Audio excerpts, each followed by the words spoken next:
only knew Greg briefly, from the summer that I took over the campsite and he retired. He seemed harmless enough, if a bit strange, living in that nasty little caravan. As part of his official handover process, he gave me a big box of rule books that I was apparently supposed to give every camper when they arrived. I couldn't believe them. The amount of inches apart each tent had to be, the angle of pitch, permitted colours of guy ropes. No skipping ropes, marbles, conkers or throwing games. No singing with hand drums. I built a huge fire on the beach, invited the whole site for a big party and burned the lot. But then, awkward, Greg showed up. I guess he'd been collecting some things from his caravan and came to see what the noise was all about. You could tell he wasn't comfortable, but he sat down and tried to make conversation. I told him how beautiful I thought Shelmerston was, and he started telling me all about the wildlife here and the best places to spot birds. He was actually quite a sweet guy. He must have noticed what we were burning, but he never mentioned it. That was the last time I saw him. I always felt a bit guilty. I mean, I got him wrong. He wasn't that bad.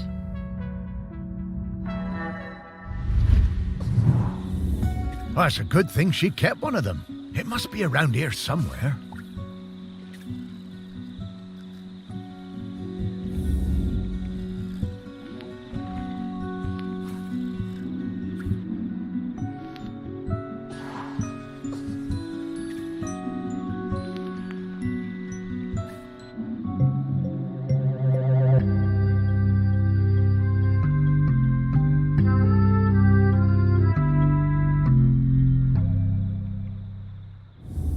What's this about dogs having to be on leads the whole time?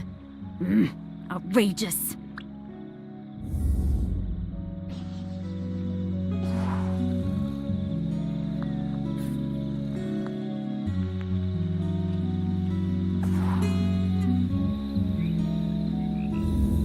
I'm getting the scent of Grenkins again, Morris. I'll pop up to let you know when we're close to one.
My whole life I've dreamed of seeing a Jempson's sea owl. One day, I read the news that a guy on this little island called Shelmerston had discovered one. I had to see it. The only B&B on the island booked up really fast, so I decided to stay at the temporary campsite set up by the guy who discovered the sea owl, Greg Litherland. The atmosphere was amazing. There were twitchers from all over the world come to see it. Greg had given the owl a name, David Abrahams. A bit weird, but I guess he was the one who found it. And because it had no mate, it was lonely, and he'd made a model female owl out of concrete. That's quite impressive. I got to know Greg a bit during my stay. He really seemed to resent all the noise and fuss on the island.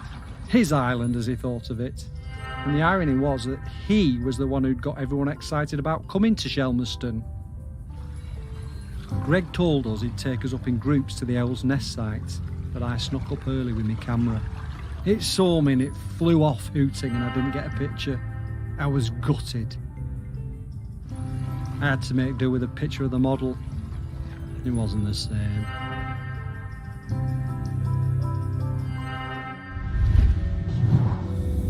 I remember that.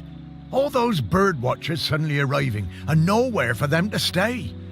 I didn't think Greg had it in him to start a campsite, but he somehow pulled it together.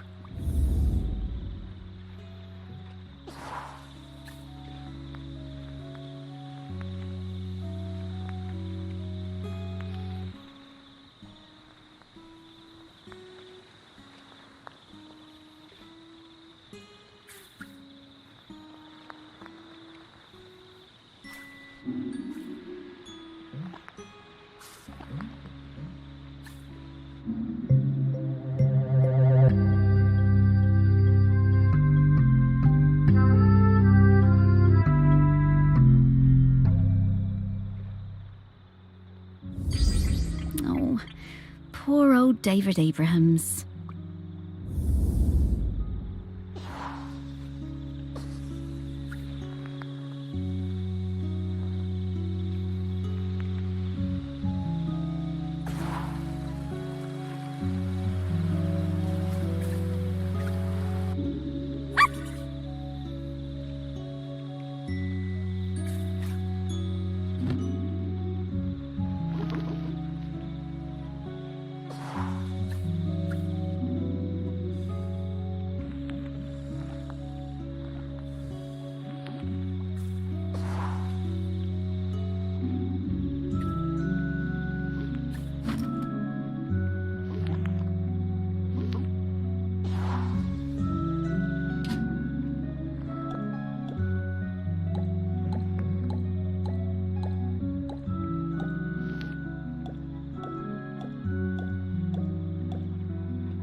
I love camping. We've come to Shelmerston every summer with the kids for years. Okay, our tent is a bit bright, but that means the kids can always see it.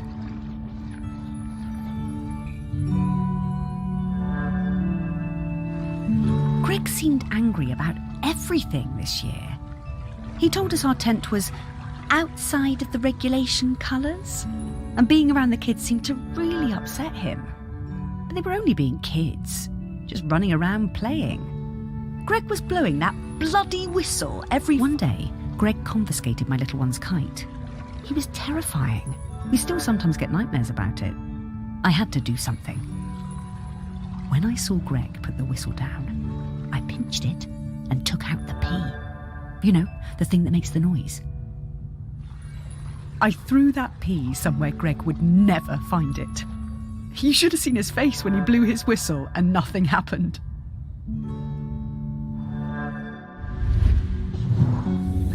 I always wondered how Greg managed to get so good at hand whistling.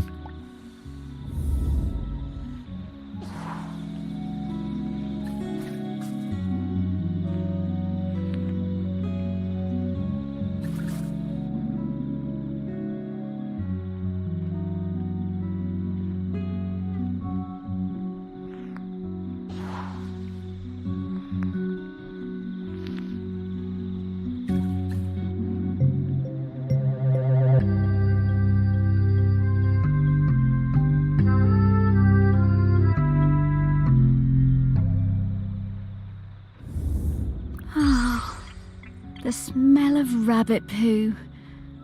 It doesn't excite me the way it used to when I was alive.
Miles and I came to Shelmerston for the Sheller Cup final.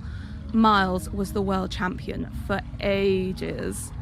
Greg, the campsite manager, was a huge Sheller fan. Always gave us the best pitch on the campsite. Miles was up early every morning, training for the big race. Greg would always be lurking in the background, taking photos. It became rather annoying. How many photos did he need? Oh God, and one time he turned up at our barbecue and wouldn't leave. The man could not take a hint.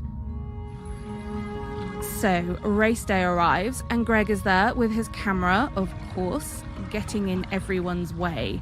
So Greg leans out into the track as the pack came past, Miles in the lead. And Miles goes crashing right into Greg. Total disaster.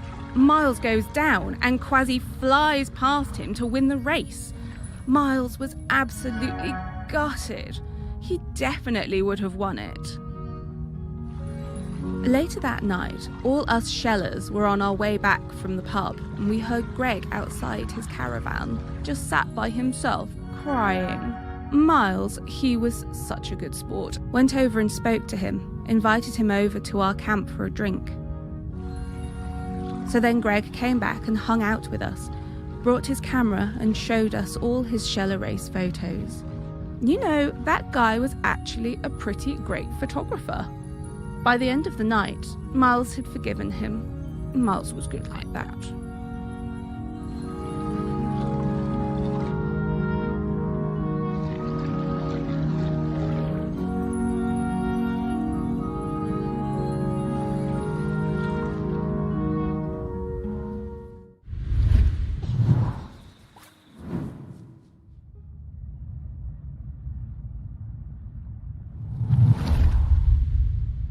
Miles and I came to Shelmerston for the Sheller Cup final. Miles was up early. It became so race day. And Miles goes later that night, all us Shellers. So then Greg came back and hung out with us, brought his camera and showed us all his Sheller race photos. You know, that guy was actually a pretty great photographer. By the end of the night, Miles had forgiven him. Miles was good like that. Shellers? I've never understood the appeal of that. Seems bloomin' uncomfortable to me. Poor old Greg. He was always rubbing people up the wrong way, but he meant well. And he...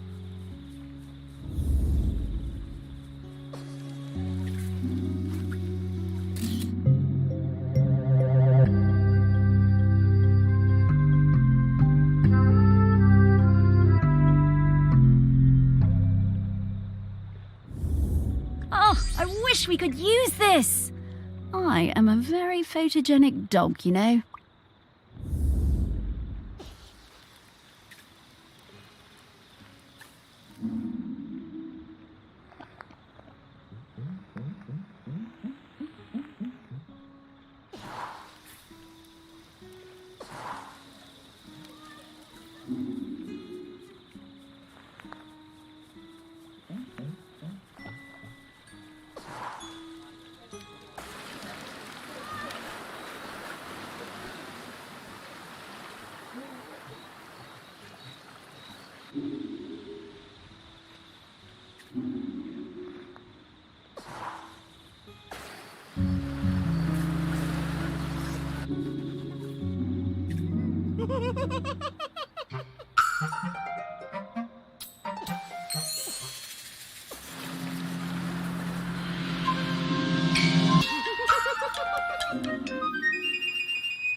My best thing is throwing discs. I am really good.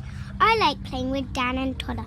It's our favourite thing when we go camping on Shelmerston. One time, Greg Litherland came up the beach, all red-faced like an angry tomato. He pointed at a sign. It said, "No throwing games." He was yelling and shouting at us. He told me to give him my disc, but I wouldn't.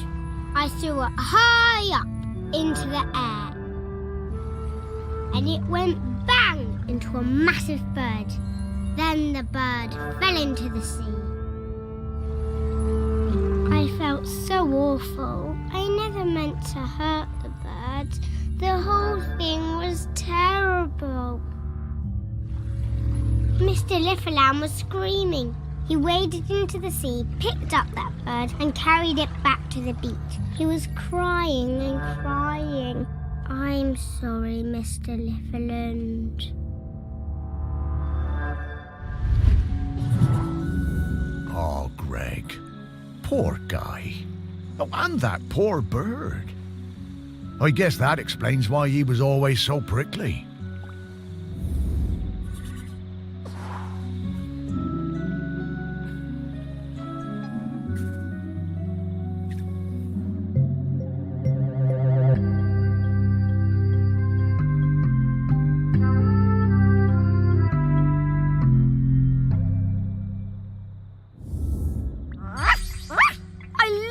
Things. Reminds me of our walks on the beach.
Woof! Okay, I've got his scent. It was quite faint, but I'm a very good dog. Let's go.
Hooray! You've solved half my riddles, my boy. Keep going, keep going. You might become the first person in 1,000 years to receive Mr. Whitstable's special riddle reward.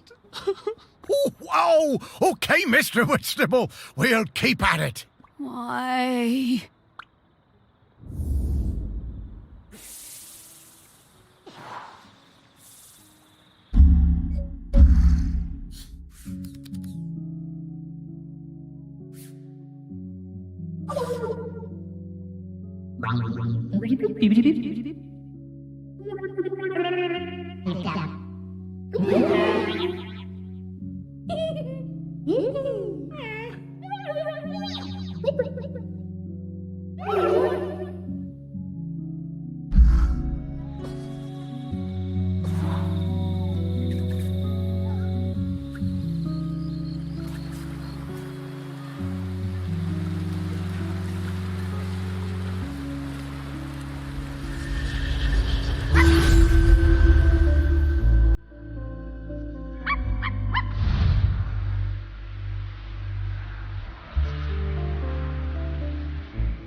Greg! Oh, hello.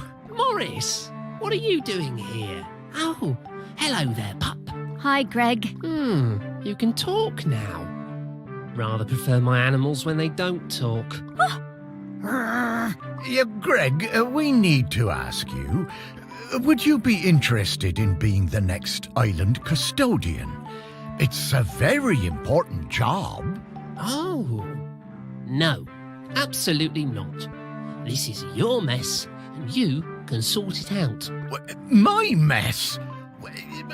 Well, how do you mean? You dug her up.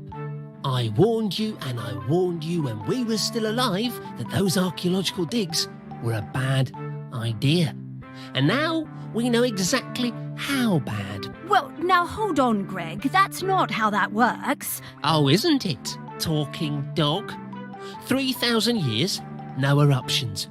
You dig Aggie up, and then suddenly her grip on the island is weakening? Well, some coincidence that sounds like. But I didn't. I never did. No. There's no way I'm doing that job. It's too much obligation, it's not my responsibility, and frankly, one lifetime of humans was plenty for me. Now, I'm going to stay right here until I can find David Abrams. Fine. Thanks, Greg. See ya, I suppose. Thanks, Greg.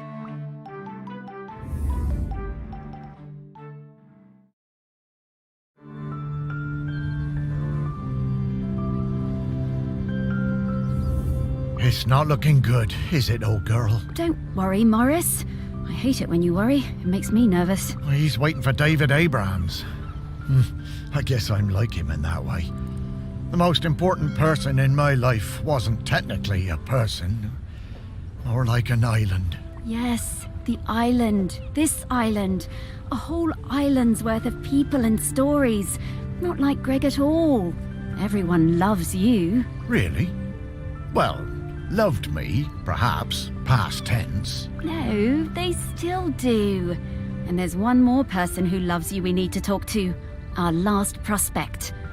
I just know we're getting close now. Hey, Sparky, how do you know all this stuff? I mean, you're just my dog, aren't you? Well, nobody is just anything, Morris. I'm mostly the dog you raised, but I'm also kind of a messenger, a scout, part of something bigger.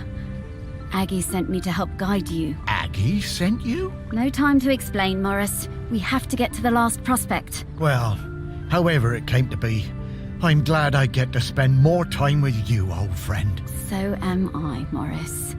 Now, off to see Samphire down at the harbour. Ah, Sam. Yeah, lead the way, girl.